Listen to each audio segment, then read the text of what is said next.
Sandra was 25 years old when she woke up in a hospital 800 miles from where she thought she was, with large gaps in her memory as well as significant wounds on her body without a reasonable explanation.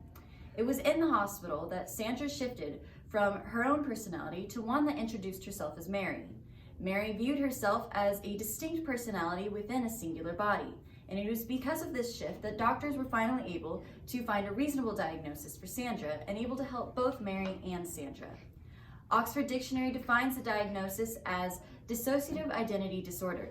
Dissociative identity disorder is described as when there are two distinct personalities within a singular body, both having different memories and behavior patterns. These actions can be seen in multiple places within the story Hamlet. Hamlet's diagnosis is similarly simple compared to Sandra's. He has long gaps in his memory. He goes from very civil to very brutal in a matter of seconds. Hamlet's diagnosis, of course, cannot be understood without understanding his history. So, let's talk about incest.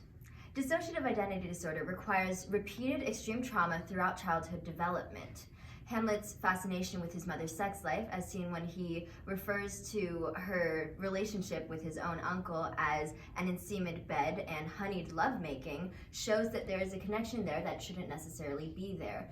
When this is filtered through the lens of Hamlet's mental illness, it comes into a painfully sharp clarity. I don't know the second part. That's okay. Okay, so moving on with some real life examples of DID. So in Act 2, Scene 1 of Hamlet, we see Ophelia discuss how a disheveled Hamlet accosted her, and this situation relates to how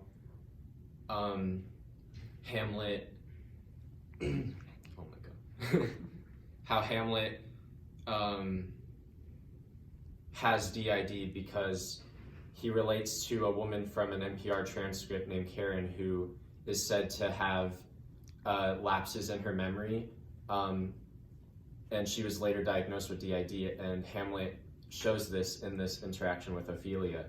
In another example, in Act 2, Scene 2, Hamlet explicitly says he is unhappy with his life, and this is due to the fact that he had his father die and had his mother marry quickly, and that really upset him and traumatized him. And typically people develop DID from traumatic events. So one real life example comes from the BBC with a woman named Jenny Haynes who experienced excessive trauma and abuse from her family as a child, and that led her to create multiple personalities so she could cope.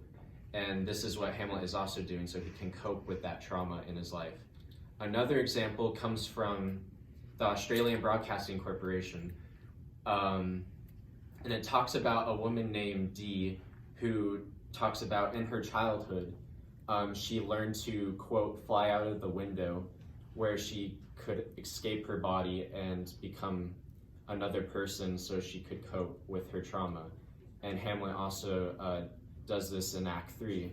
And in another example, again in Act 3, Hamlet, we can see that he has lapses in his memory. So, and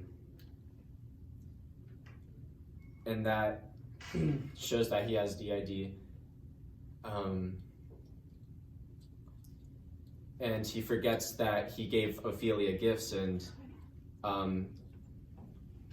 yeah, he has DID. And in my last example, which comes from the Washington Post, there was a woman named BT who had multiple personalities within her body that were actually battling for supremacy.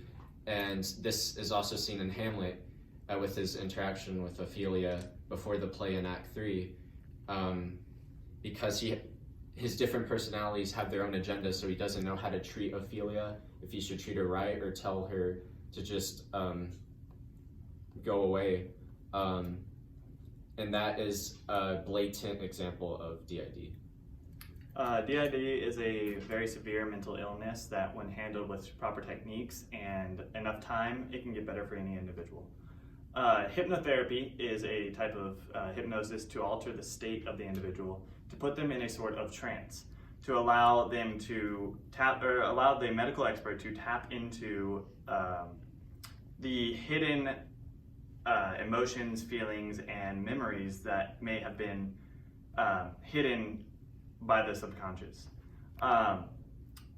One patient, Jenny, has over 2,500 different personalities, and if they were to use hypnotherapy in this case, they could have tapped into the root of the situation much quicker and easier. Psychotherapy, commonly known as talk therapy, is also another technique that helps work through many different mental illnesses and emotional insecurities, inconsistencies. Chicago's psychotherapist Richard Baer used talk therapy to slowly work through different horrific childhood emotions and memories that came out with new individual personalities.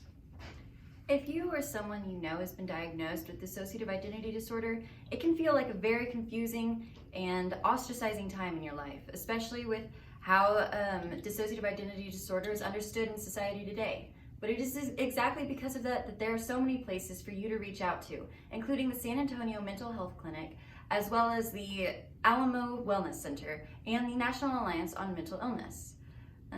If you or someone you know is manifesting the traits that we see in so many other people who are suffering from DID, including Hamlet in Shakespeare's play, then it is not the end of the world, no matter how much it may feel like it.